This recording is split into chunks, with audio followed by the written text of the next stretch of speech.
This is the new BMW X3M and this is the new X4M, and these cars are important because it's the first time BMW has done M versions of these SUVs. Also, they get BMW's new 3-litre straight-six twin-turbo that will also go in the new M3 and M4. Anyway, in this video I'm going to tell you what upgrades these M versions have over the standard SUVs. Look at this, well done BMW. I'm going to drive them on road. This thing absolutely shifts. And on track, it's quite impressive for an SUV. I'm going to tell you what's good about them, stiff up, anti-roll bars, and what's not so good about them. Fake, fake, fake. I'm going to time them to 60 miles an hour to see just how quick this new M engine is.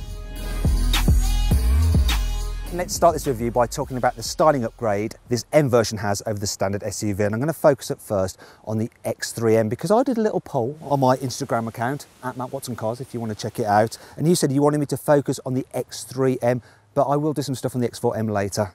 The car gets an M grille which is gloss black and it has some M badging on it as well. You've got deep front bumpers, very aggressive, huge air intakes. You've got Icon LED headlights as standard. As standard, you also get 21-inch alloy wheels. There's some more M branding there, and the classic M door mirrors, look, with the gap light, so you can do that if you want to. Also, there's some side skirts, and the car sits lower to the road than the normal model, and you have a pronounced rooftop spoiler as well. On the X4M, you actually get a little bootlit spoiler in addition. There's some M badging here. This one is the competition pack version. There's larger rear bumper as well with a kind of diffuser, more on that later. And then you've got quad tailpipes, and I'm just going to illustrate them now with the carwow log of truth. Look at this, and they're real, there's no fakery. Well done BMW. Why don't you tell me which car you like the look of best? Click up there on the pop-out banner to vote. If you prefer the X3M, the X4M, the Mercedes AMG GLC 63 or the Alfa Romeo Stelvio. There's plenty of styling upgrades on the inside of the X3M as well, and there's pretty much M badging everywhere you look. So up here, there, there, there. If you open the door, it's on the sills as well, and even on the mat and the footrest. It's crazy.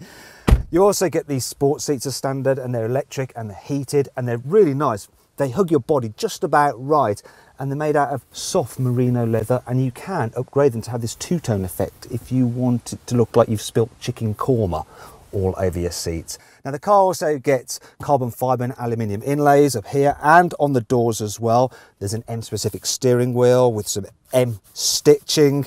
There's the M1 and M2 modes which are configurable, which is really nice. There's a red starter button. You get a specific M gear selector as well, and M driving modes. You get the widescreen infotainment system as standard and digital dials with specific M displays. There's also a heads-up display as standard, and that also has M-specific displays. Now all this does come at a price though. So this new X3M starts from £77,000. The X4M is actually 80 grand. So if you want to see how much money you can save on a new car, click on the pop-out banner just up there in the top right-hand corner of the screen to go to carwow to check out our best deals from our trusted dealers. The rest of the car is X3 business as usual, which means that everything feels pretty solid and there's plenty of room here in the back seats, though obviously with the X4 there's a bit less headroom because of that sloping roofline. The boot is big too, at 550 litres, though yet again with the X4 it's slightly less practical. It has 500 litres, and that brings me on to 5 annoying things about this car. There are far too many fake vents on this car for my liking, as I'll illustrate now with the carwow stick of truth. Fake, fake, and fake. Most regions get to choose between an X3 or an X4M or M competition, but in the UK we just get the competition. Now it's probably the one I would recommend, but it still would be nice to be offered the choice. The car is electronically limited to 155 miles an hour, but if you pay BMW some more money, they'll let it do 174 miles an hour. Yeah, the money-grabbing b****s. Due to European noise regulations, the sports exhaust fitted to UK cars aren't as loud as the sports exhaust fitted to US cars.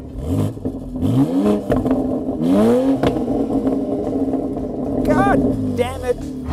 The four-wheel drive system in this car is the same as that fitted to the M5. So you have a four-wheel drive mode and a four-wheel drive sport mode. But unlike in the M5, in this car, BMW do not let you choose a two-wheel drive mode, though in theory it could technically do it. I mean, how cool would it be to be doing big drifts in this X model? Seems like a wasted opportunity to me.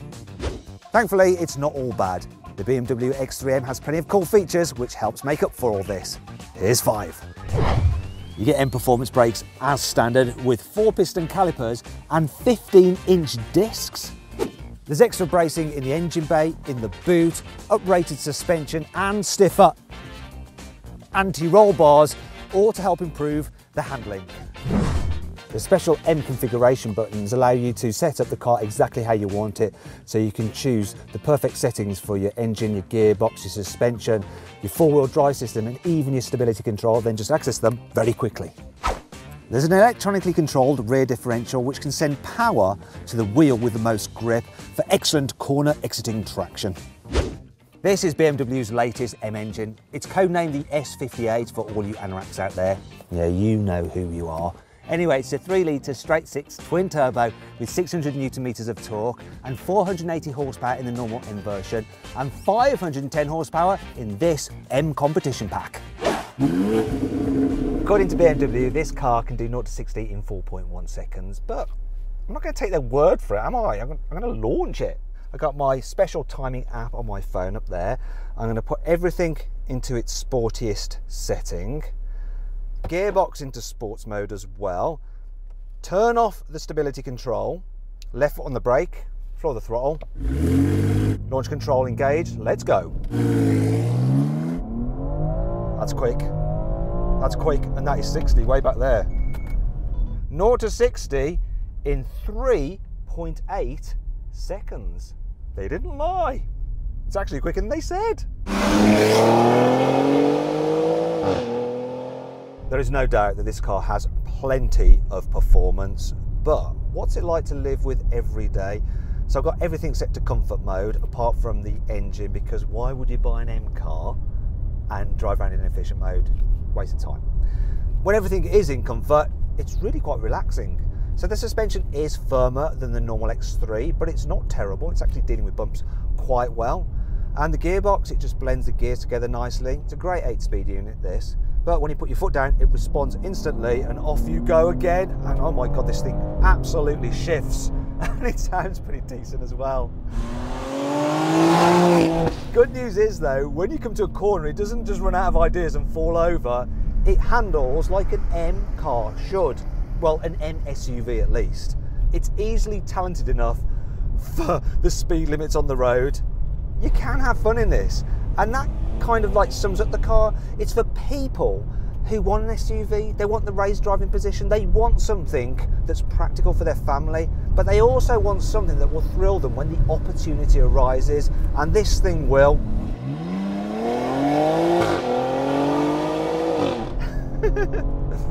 That's enough of that, I've got to back off because it's all too easy to go over the speed limit and I don't want to end up in jail.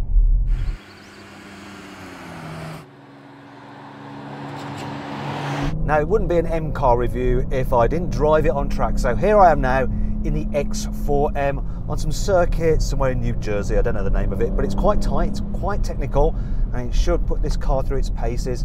I've got the car in M1 mode, which is set to sport for the engine, sport for the suspension, and comfort for the steering. It's in automatic mode, but with fast changes, and we've got the stability control on. So how does this car fare on track?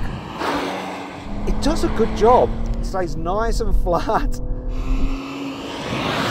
If you get a bit carried away, it does start to push wide at the front, and it does squirm about on the brakes if your wheels aren't dead straight, because, you know, it's a tall vehicle, high centre of gravity, and there's quite a bit of mass moving around. I like the fact though that this gearbox in drive mode will let you rev out, there we go, and it won't change up until the red line. That's really good. And the engine's lovely. Brakes feel nice and strong as well. So it's doing all right out here. Stability control helping out, of course. What I'm going to do now is press M2 twice, and that's going to take me into a setting where I've got Sport Plus for the engine, Sport Plus for the suspension, keeping the steering in comfort because it's too heavy in Sport and definitely too heavy in Sport Plus. I've got the four-wheel drive system now, so it's slightly more rear drive biased, and I've got the stability control in MDM mode, so it'll give me some slip, but it will gather me up if I run out of talent, which happens quite a lot, to tell you the truth. I'm also changing gears myself now because it's in manual mode. Here we go. It's quite impressive for an SUV, you know. It's definitely an M car. It's not as sharp as an M Saloon or Coupe, but for an SUV, not bad at all, really. Look at that, just gripping and going. You have to be nice and smooth with it though, otherwise it will start to get out of shape, like here on the brakes. Woo! It can be good fun. But ultimately, there's no disguising that it's an SUV. It's always the way, but for an SUV, it's good on track. No, really. No one's ever going to take one of these on track. The only way they're going to end up on track is if they take a wrong turn somewhere and end up as part of a track day. But if that does happen, it can cope, which is good to know. It's an SUV, but it does feel like an M SUV should. Now, some people may say that the X4M is sportier to drive than the X3M, but nah, they're completely the same underneath the skin in terms of suspension settings and the mechanicals. So any difference that people are feeling is bound to be just placebo.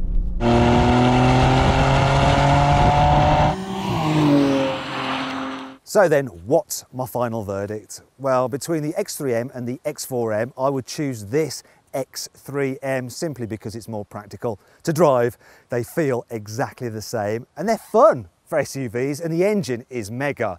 However, I don't think this is the best M car, though it could be the best M car for normal people. Do you agree with my verdict? Let me know in the comments section. Also, please subscribe to this channel for more videos, and if you click on the deals box to the right, you can see how much you can save on a new car at carwow. Or click on the video windows below to watch another of my videos.